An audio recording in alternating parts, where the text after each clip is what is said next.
Madaling araw, sabi niya, to, wiwiwi ako. Ang karaan nun, parang yung ano na lang siya, lantang yung ginawa ko. Walang malay?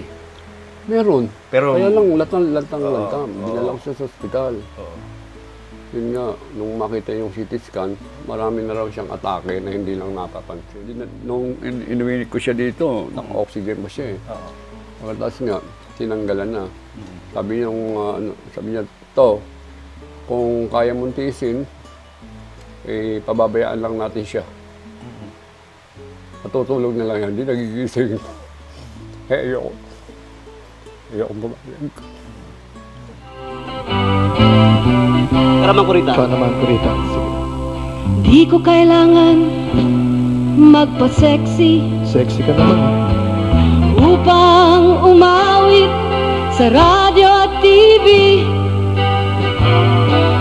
Ang kailangan ko ang maging totoo. Awitin ang dapat sa panahong ito. Ako'y mga awit ng aking panahon.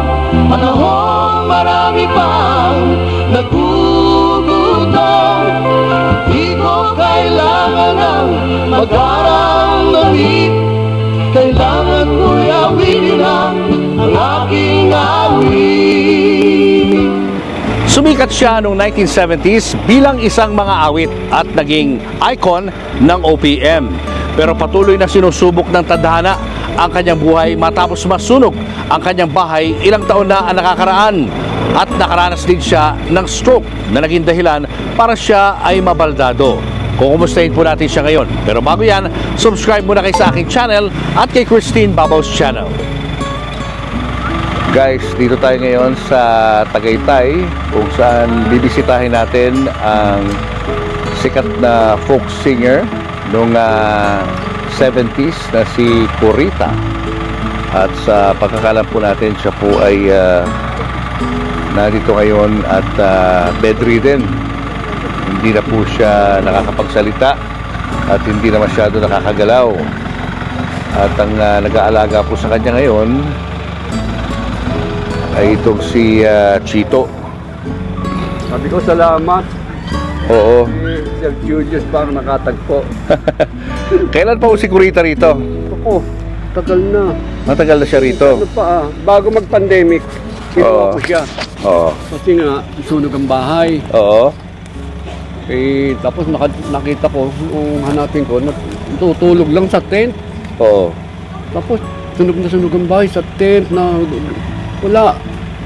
Sa ano lang, sa folding bed. Oo. Una, ayaw niyan sumama sa akin. Eh, bandang uli napilitan. Walang tubig. May tubig, walang kuryente. Binili ko sila ng solar panel. Tapos malamok. Ayaw paggalaw yung bahay dahil nasunog. Buti napilit ko na umuwi dito. Sabi ko, wala ka ng walang tutulong kay dyan. Yung kapatid niya, yung salpahe. Oo. Nagbenta ng bahay niya. Wala siya kamag-anak na tumutulong? Wala, halos wala. Iilan. Puro tutulong. Nung inabutan niyo ho siya ron, wala pa siya sakit nun? Wala pa. Wala pa. Nakakalakad pa siya. Nakakasakay pa sa motorsiklo. Oo. Ganun. Kailan siya nagsimulang magkasakit? Noong siya napakatid siya dyan eh. Oo. Ayun, medyo nakakalakad pa siya. Dito naglalakad siya. Oo. Pagkatapos yung nagkaroon ng mild stroke. Na-stroke siya. Ayun, na mild stroke. Pero anong... Kinain yung dalawang guyabanong malaki. Sweet guyabano. Pagdating ng madaling araw, sabi sa akin, kasi diabetic siya. Sabi sa akin, to, wiwiwi ako. Pagkaihi niya, parang nawalan na siya ng laban. Titakbo ko na sa ospital. Hindi pa rin kami pinababayaan ng langit. Mabuti nga meron kami kaprasong lugar. Kung hindi,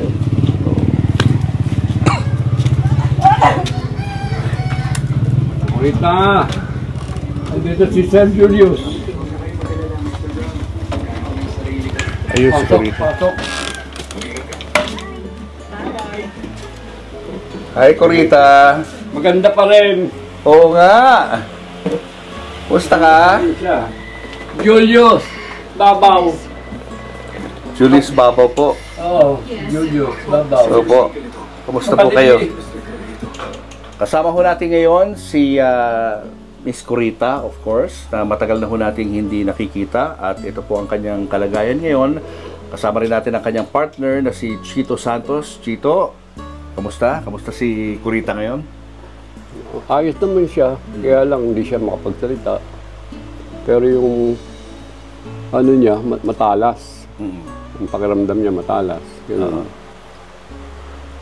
Paano siya nakikipag-communicate sa'yo? Yung ano na lang, yung ano nga, yung pinapakiramdaman ko kung ano yung kailangan niya. Minsan pagka yung nawiwiwi, sigaw ng sisigaw yan. Ganon, hanggang hindi ka kumikilos, di ka titigilan. Ganon siya lagi. Pagbasa ang diaper. Ganon. Pero naiintindihan niya tayo kapag ganito. Like ngayon, nag-uusap tayo, alam niya kung ano pinag-uusapan natin. Minsan bigla lang umiiyak. Pagka narinig niya yung mga malulungkot na kanta sa TV, yung kanta niya, bigla na lang iiyak. Ano ba nangyari sa kanya? Bakit siya nasa ganitong kalagayan? Diabetic kasi siya eh. Tapos, isang beses, naiwan ko yung guyabano dyan sa lamesa. Kinain niya yung dalawang malaki. Madaling araw, sabi niya, to, wiwiwi ako. Pagkaraan nun, parang yung ano na lang siya. Lantang ang ginawa ko. Wala malay. Meron. Pero kaya lang lantang. Hindi na lang siya sa ospital. Yun nga, nung makita yung CT scan, marami na raw siyang atake na hindi lang napapansin. So stroke ang nangyari sa kanya? Stroke. Pero diabetic siya, mataas yung sugar. Yeah. Tapos noon, nung na-ospital, nagkaroon ba ng operation? Hindi ako pumayag. Kasi sabi ko, kausapin ko muna yung kapatid kong doktora kasi wala akong alam dyan. Gusto nila lagyan ng tubo. Ayaw ng kapatid ko. Sabi niya, kuya, walang kasiguruhan yan. O basta pera mo, mahirapan si Corita. Kaya ginawa ko, nung medyo nag-normal, sabi niya, kung kaya mong uwi, kung walang oxygen, iuwi mo na lang sa bahay. Sa bahay mo na alagaan. Kaya, yun, gano'n. Dito ko na lang siya dinala. Tapos nag-normal naman. Nag-normal pa parang... Wala na siyang oxygen. Ano? Kasi nung inuwi ko siya dito, naka-oxygen pa siya eh. Pagkatapos nga, tinanggalan na. Sabi niya, to, kung kaya mong tiisin, eh, pababayaan lang natin siya. Matutulog na lang yan, hindi nagigising. Eh, ayoko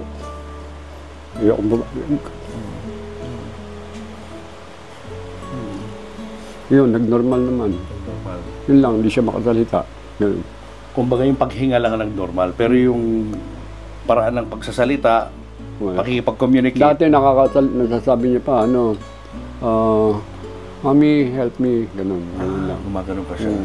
Masyado, tumatagal, hindi na siya makasalita. Wala na. Paano mo na lang siya naiintindihan? Ano, like yan, pag ganyan, meron siyang parang gustong sabihin. Inaano ko na lang, pinapakiramdaman ko na lang kung ano yung gusto niyong ano. Like yan, yung umuungol siya ngayon, ano ibig sabihin yan? Pag ganyan. Minsan, yung pag-turn niya, yung position niya, minsan ayaw niya nun, yung lagi siya naka-flat, gano'n.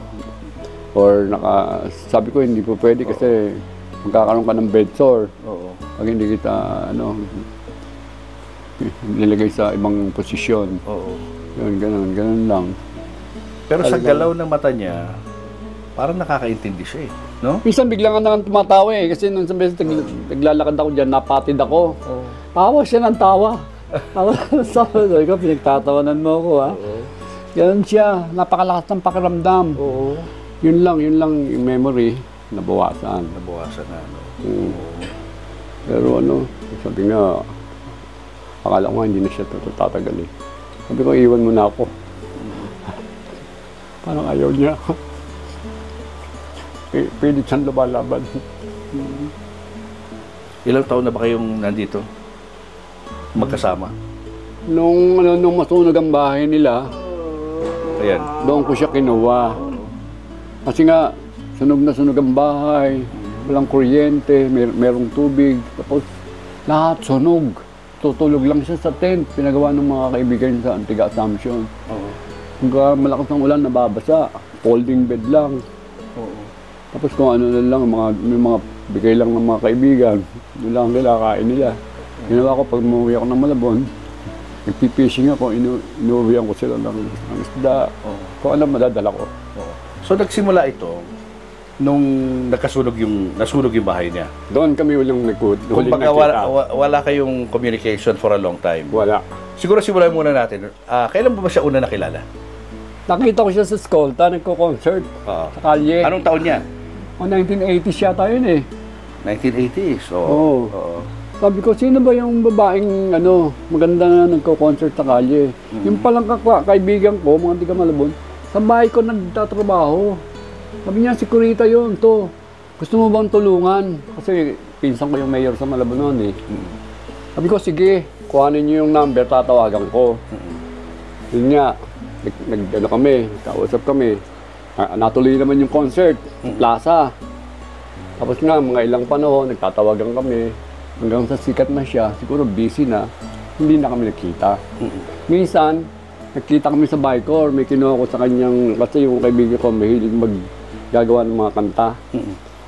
Sabi ko, baka pwede sa kanya, ayaw naman. Kaya kukunin ko. Sabi niya, bakit kukunin mo? Nanakabin ko ba yun? Sabi ko, pinapakuha nung gumawa eh. Kasi nga, sa labas kami ng Bicor, tumingin ako sa langit. Kasi ang ganda-ganda niya eh. Sana itong babaeng ito makasama ako sa buhay. Meron ka ng vision na gano'n? Oo. Pero fan ka lang niya, parang tagahanga ka niya. Pero nung panahon na yun. Tinulungan ko lang siya mag-concert. Tinulungan mo lang siya. Hanggang hindi na kami nagkikita. Pagka naririnig ko sa TV, sa radyo, siya kumakanta. Ay, sabi ko, pangarap lang to. Ganun. Kasi nga, hindi ko akalain na magkikita pa kami uli. Sa tagal ng panahon eh. Hanggang sa habang panahon niya, umuwi na ako dito. Nag-ano ako ng mga property. Yun nga. Tapos siya naman, nagkaroon kasi siya ng career, no? Sumikat na siya. So, ikaw, nakikita mo yung tagumpay niya, nasusubaybayan mo. Kaya natutuwa naman ako. Pero malayo ka noon, hindi ka nakakalapit na sa kanya noon. Hindi na. Wala na. Ang inano ko, pangarap lang yun. Pangarap na lang. So parang natutuwa ka na lang na natulungan mo siya at one point in her life.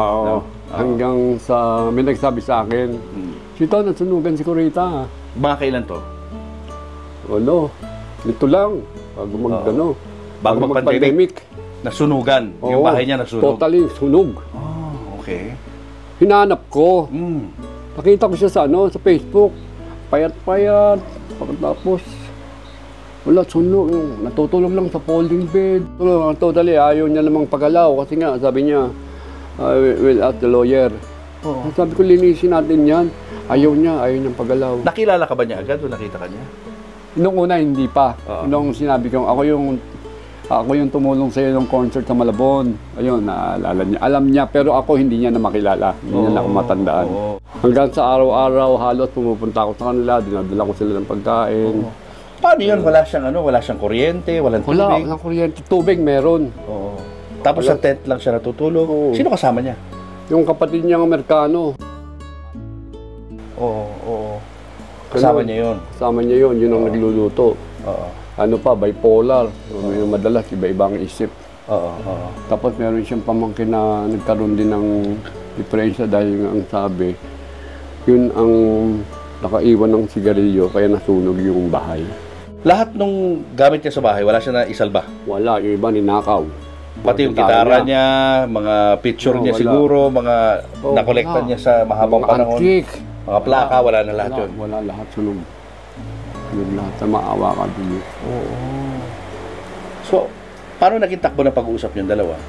Ngayon, yung tinutulungan ko siya kasi ang dami kong nagbebenta ako ng mga property dito. Ang dami kong pera noon. Linggo-linggo, pinapadalan ko sila ng panggastos. Ganoon. Minsan, doon ako natutulog sa kanya. Magkatabi kami sa folding bed. So, nanliligaw ka na noon? Wala nang ligaw. Paano wala nang ligawan? Yung Yung, understanding na lang. Na ano niya na ano. Kasi ako na lang tumutulong sa kanya. Ikaw na lang ang kumakausap sa kanya. Ang mga kaklase niya. Oo, yung mga ibang mga mag-anak, wala naman din. Puro ganun, tutulong, hindi naman. Oo. So, ano nangyari nun? Habang patuloy ka tumutulong, hanggang kailan? Matagal yun. Matagal. Tapos doon lang sila nakatira talaga sa tent. Hindi sila lumipat ng bahay. Hindi. Ayaw niya iwan kasi nga may kaso. Dahil nga wala siyang pirma, naibenta ng kapatid niya yung property. Sino kapatid to? Yung dalawa lang sila magkapatid eh. Oo. Yung sabi nila, patay na, pero meron sabi, buhay pa. Yung nagbenta ng property nila. Ayaw nilang umalis doon sa property. Ayaw niyang umalis kasi alam niya, pag umalis siya, kukuhanin ng Chinese. Wala ba kinalaman doon yung sunog? Doon sa issue na yun? Hindi, sabi nga nila, baka pinasunog. Wala. So ngayon yung property nandun na, sa Chinese na? Nakuha na. Nakuha na. Kailan siya nagdesisyong umalis ng bahay na yun? Noong inaway siya ng kapatid niyang Amerikano, Paano nangyari? sabi niya, kasi ang bipolar eh. Parang pinipilit, may hinahanap sa kanya eh. Trust fund yata yun. Sabi niya, marami pang pag-aari ang daddy niya. Yun ang pilit na hinahanap, wala naman sa kanya. Tapos yung memory niya, parang umihina na. Kumuti nga, napapirma ko pa siya. Kasi baka mamaya biglang kailanganin yung nagpagawa ko siya ng power of attorney. Kasi nga, hindi na rin siya makasulat eh. So parang nagkakadimensya na siya? Parang ganun. Simula na? Sabi nung kapatid ko, demensya kayo ng demensya. Baka yan, sa sobrang dami ng atake, yung brain niya nadadamage na. Na hindi niya alam? Hindi niya alam. Na na-stroke siya? Ganun. Kailan siya nag-decide na sumama sa'yo? Nung inaway siya ng kapatid niya, sabi niya, uwi na ako sa Tagaytay. Baka patayin ako nito. Kasi nga pilit may hinahanap sa kanya. Sabi ko, sige, nung una ayaw niya eh. Sabi ko, sige, doon ka na lang. Sabi ko, may maliit tayong bahay, magandang klima, doon ka na lang. Pumayag siya. So, naglalakad-lakad siya dyan, umaga. Ganun. So dito na, tinala mo na rito sa lugar mo. Pero normal pa siya, no? Normal pa siya. Tapos nga, yun nga. Pero may memory lapses na? Meron nag-unti-unti nawawala na yung memory niya. Happy ba siya nung nandito siya? Oo, kasi wala. Dalawa lang kami dito. Saka komportable, di ba? Hindi katulad nung sitwasyon niya dun sa nasunog na bahay na yun. Nagtutulog lang siya. Anong naikikwento niya sa'yo habang okay pa yung memory niya? Masyado siyang malihim eh. Birthday nga, hindi nga alam ng mga kaibigan niya eh. Yan eh. Mother of Perpetual Succor, yung June 27. Yun doon siya pinanganak eh. Kaya yan eh. Lagi sa simbahan. Ang sinasabi niya, dapat ang daming pera niyan. Pinamimigay daw sa ampunan kasi mahirap ang buhay. Matulungin. Ganun siya. Ano pa mga inaikikwento niya sa'yo nung nandito siya sa'yo? Na may malay pa, yung malinaw pa yung pagsasalita niya. Yun nga, yung mga masyado siyang malihim eh. Talaga? Hindi ba siya nag-open up sa'yo? Minsan, mga mahalagang ako rin, minsan memory ko na Basta alam ko masaya siya. Masaya siya. Tumutugtog ba siya? Kumakanta siya rito? Minsan, nakakanta pa siya eh. Kumakanta siya sa baba. Minsan, yung mga bata, yun ang mga audience niya, yung mga bata dito sa kapitbahay. Kinakantahan niya yung mga bata? Sabihin niya sa akin, hindi yung mga bata, sabihin mo, papakainin ko sila. Pabibili sa akin ng merienda. Papakainin yung mga bata dyan. Mahilig siya sa mga bata. Okay pa siya nung nandito, no? Nakakatugtog, hanggang sa napatid siya dyan. Paano nagkaroon ng depression yung paa niya, nahirapan na siyang maglakad. Kaya meron siyang tungkod, sinadla ko yung mga piso. Naakay ko siya. Pero ayos pa siya. Hanggang yun nga, yung isang araw, gano'n, pala, stroke na yun. Hindi na siya nakakalaman. Yun na yun, no? May mga dumadalaw ba sa kanya, ng mga kamag-anak niya? Ilang. Meron naman yun. Yung, pinsang buo niya yata yun, anak ng kapatid ng mami niya. Ang mami niya, Arenas. Ang tatay niya, Abilino. So, ibig mo sabihin, yung pamilya nila, pamilya ng mga may kaya? Oo. May kaya na. Lolo niya, naging Senate President eh. Anong pangalan ng lolo niya? Yung Lolo Jose. Si Lolo Jose. Oo, sabi yun.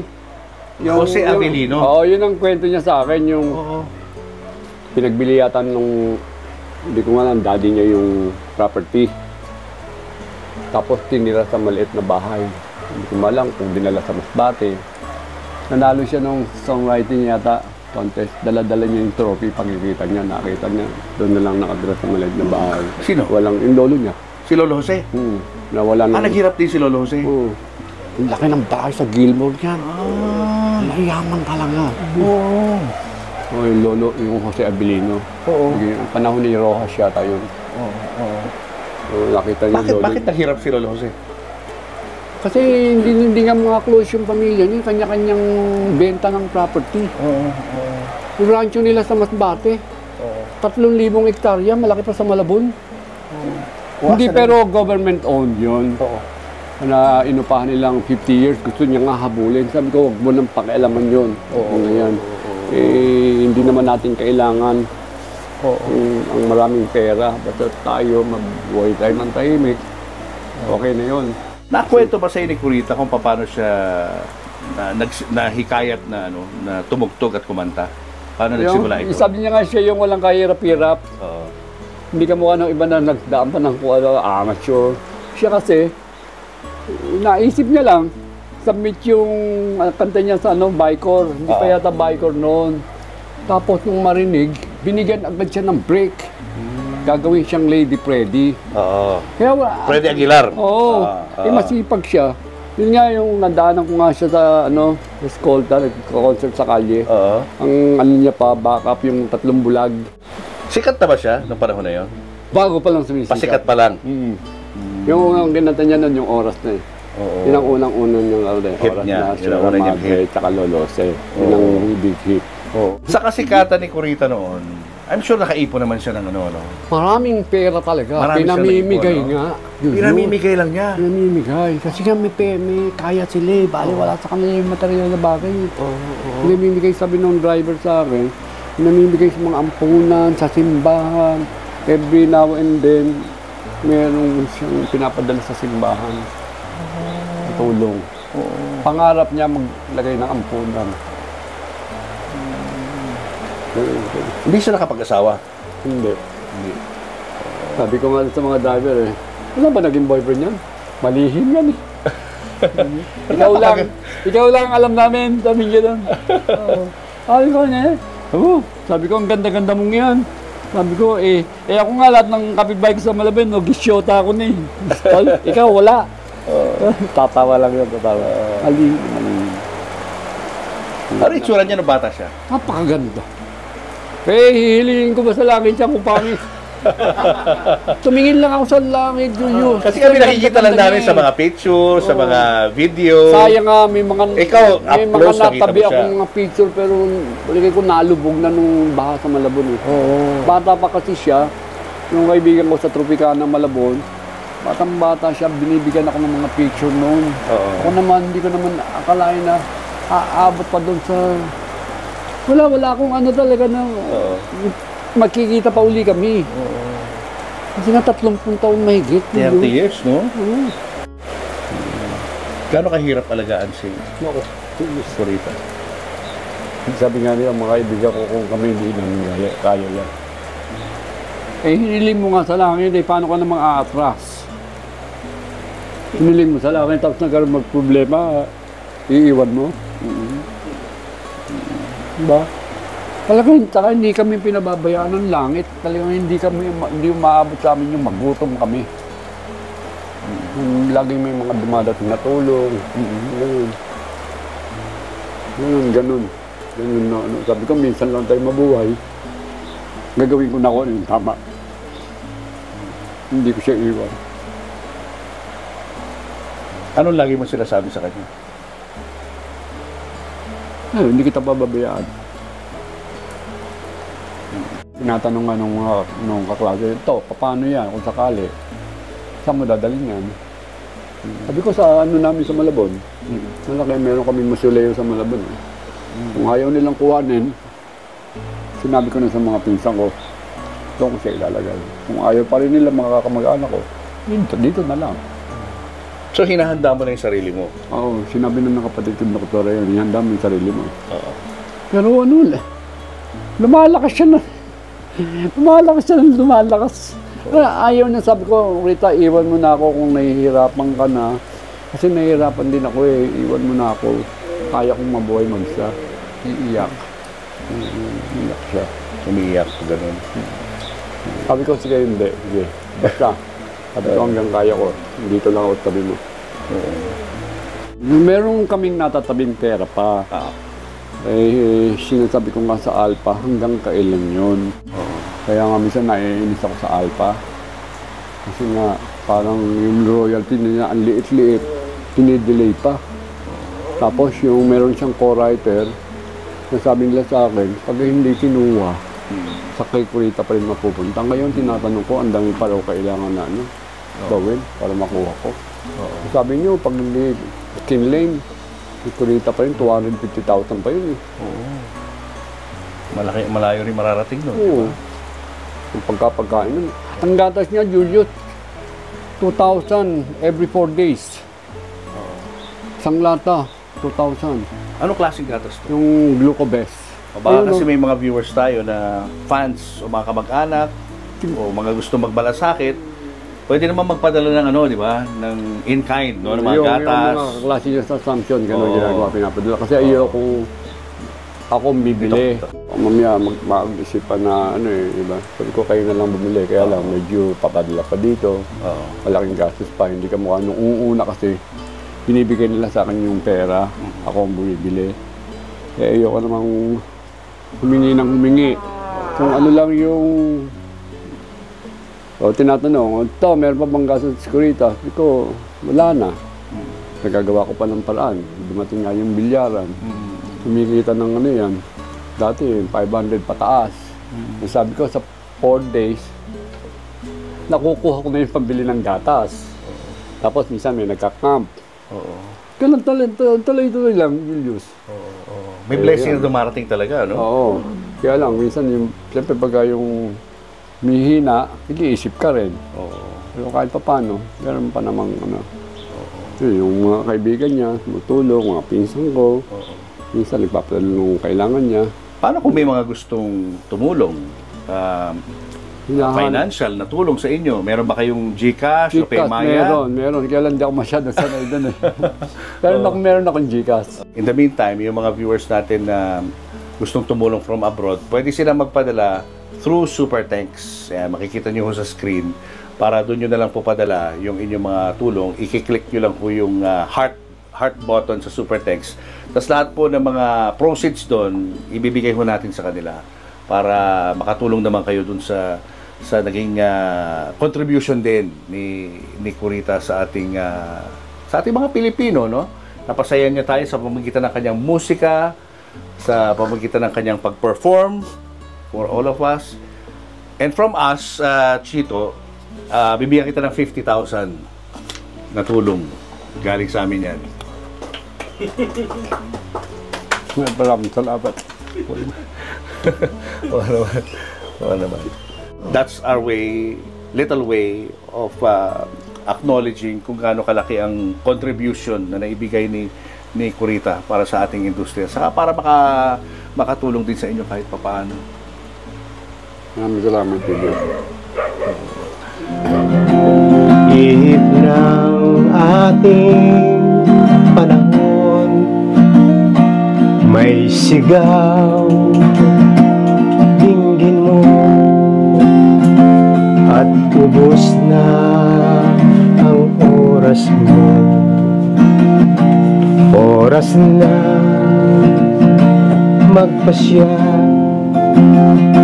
kung saan ka pupunta. Oras na mag-iba ka ng landas. Tayo na sa liwanag, ang takot ay nasa isip lamang. Tama na ang pag-aalinlangan, takot ay nasa isip lamang. Kung daan titiyak at ang ulo'y laging ligaw, damhin mo ang landas ng buhay mo. Tayo na sa liwanag, ang oras ay nasa puso lamang. Tama na ang pag-aalinlangan, ang takot ay nasa isip lamang. Dinggin mo, damhin mo ang landas sa puso mo. Oras na magbuo ka ng pasya. Tayo na sa liwanag, ang takot ay nasa isip lamang. Tama na ang pag-aalinlangan, ang takot ay nasa isip lamang. Ang takot ay nasa isip lamang.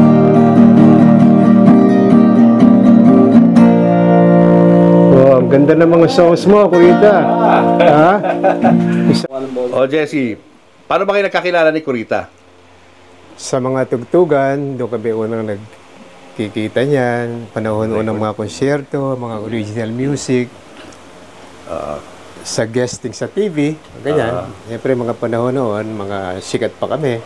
Si Jesse ho ay miyembro ng Banyuhay. The Last Man Standing. Yan, Last Man Standing. kasi nangawala na rin sila utol. O yan, sila yan. Nag-react si Ka-Ever. Yan, ginugulat lang tayo. Sabi, Nanonood daw siya. kasama yung Jesse Kurita. O, di ba? O yan. Mga... ayun, doon kami nagkita-kita nito. Minsan guesting sa radio station, sa TV, konsyerto. Madalas, lakbay konsyerto. Naalala mo yung Kurita, lakbay konsyerto. Galayan eh. Paul Galang, kami, tapos sponsor nila Ronnie Pasola. Di ba? Gutom tayo lahat sa konsyerto na yun, pero masaya. Yun ang gusto ko sa kanya. Masaya. Pag masaya, ibig sabihin mabait. Saka marami may gusto sa kanya dahil maganda, di ba? Oo, crush ko nga ito dati. Ano crush mo rin? Hindi Crush mo mo alam rin? yun, ha? Booking ka na to, ha? Hindi naman niya ako magugustuhan kasi alam niya marami kong girls, di ba? Talaga, ganun. Ito, tao. Maraming girls, ganun. Baka sabihin, paluhayin ko lang siya, pero friend, ha? Good friend kami niyan. Pero maganda talaga siya noon, no? Super. Oo. Pero ang ayaw ko lang, hinihintay ko ito mag-short, hindi ko pa nakikita kahit kailan, grabe. Puro nakapants yan. Tapos minsan, punta kami sa may Tugigaraw, concert with Paul Galang and mga iba pang artist. Ba, nakapalda. Pero ang haba, parang Cinderella. Sabi ko, Manang! wow, ano ba yan? Manang, nakangiti si Manang. Sabi ko, eto si Kurita, ayaw mo lang paboso, kahit konti. Manang ha, ayaw mong pakita yung legs mo ha. PBS? Pointed nose. Lalabasin ako. Wala, lalabas ka talaga. Iba siya, Maria Clara yan. Ito ang original. Daw. Total, nakakaintindi pa naman si Kurita. Anong gusto mo sabihin sa kanya, Jesse? Gusto ko lumakas siya eh. Para makabalik kami sa entablado. Tugtugan, di ba? Gusto mo yan. Gusto ko. Panghuli na lang siguro, mensahe sa mga fans niya. Ano gusto mo sabihin sa mga tagahanga niya? Na naging bahagi si Kurita ng buhay nila. Lalo na kay Sir Julius, sa mga kasama niya, na kahit paano, hinahanap kami. Hindi ko naman inaano sa kanila na eh. Hanggang kaya ko, gagawa ko ng paraan. At mga kamag-anak niya, bayaan mo siya, hindi pumunta dito. Mga kamag-anak ko, maraming tumutulong sa akin, mga Santos sa Malabon. Anyway, you're doing a good job. napaka-selfless ng ginagawa mong ito. Ramdam namin yung hirap na yung pinagdadaanan, kaya kami nagpapasalamat sa iyo. Thank you. Salamat din, Sir Julius. Sana maalagaan mo na mabuti pa sa mas mahabang panahon at mabuhay pa kayong dalawa na mas mahabang panahon para, diba, kahit papaano ay may pagpatuloy niyo yung inyong pagmamahalan sa isa't isa. At sana marami rin sa mga viewers natin ang tumulong. Napakabait niya. Hindi siya nagreklamo, hindi siya Basta kung pagkain, kung ano lang yung bigay mo sa kanya, yun lang. Hindi siya kumuha ng iba, naghahanap pa. Hindi, simpleng tao lang siya. Thank you. Kahit mayam, kahit may kaya sa buhay. Thank you. Maraming mga taong nasisipaglakad, hila ng mga paa, saan man mapadpad. Ang patutunguhay hindi natitiyak, tulad ng ihip ng hangin.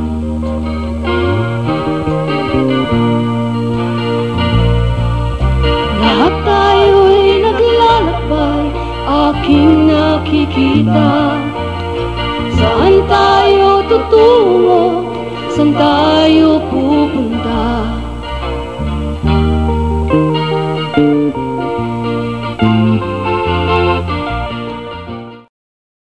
Pilipinas! Dito kami ngayon. Teka, mga ilang beses tayo nakapunta dito, Papo? Just reminiscing. Dami na, siguro mga more than 5. Kwento mo yun, nandito umuulan. Tapos si Pope John Paul yun, di ba? Nag-cover ako niyan. Nag-cover ako dito nung 2000. rights para dun sa libing ni Pope John Paul II. So, medyo, daming tao rito. Thousands from all over the world. Tapos, after nun, tumagal na mga more than a week. Yeah. Saka sila nag-elect ng saka nalaman kung sino yung susunod na Pope, na si Pope Benedict. Yun, una si Pope Benedict. Si Pope Benedict. Yun siya lumabas sa balkonahe na yan. Yung tayong dalawa, nung umuulan nun, meron pa tayong dalawa. Meron rin tayo, evening mass tayo, Christmas mass with Pope John Paul II. Umuulan, malakas ang ulan nung time na yun. Dito tayo naka-position, somewhere dyan sa taas na yan, kasi binigyan tayo ng accreditation ng Vatican para i-cover yun. So we were there up there sa mga yan. Umuulan. Yung dati may media area dito nandiyan tayo sa area. Tapos tayo, doon muna tayo nag-start, tapos pinababa nila tayo, dyan tayo nakaposition sa right side, doon sa may truck na yun. Doon tayo nakaposition lahat. Yun. So nakakalakad tayo rito sa gitna na to.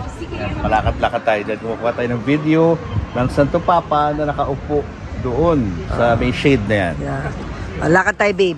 Kaya alam nyo guys, kahit mukhang malapit yan, at saka yung media mukhang malapit, ang layo pa rin yan. Pag nakaupo na siya dyan guys, ang layo pa din. Hindi pa rin abot kamay. Kahit nandyan kami sa area na yan. Julius and Tintin para sa pamilyang Pilipino would like to thank the following. Pure Gold. Sa Pure Gold, always panalo. David Salon. Whoever you are, whatever you do, David Salon brings out the best in you. Raja Travel Corporation. With you on your journey.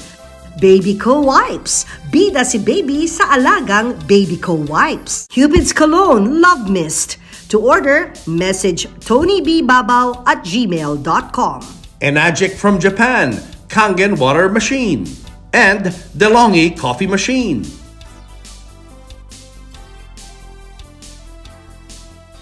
Enagic from Japan. Kangen Water Machine. Goldmine Rice. From farm to market. Be a rice distributor to wholesalers, retailers, and consumers. Open for franchise.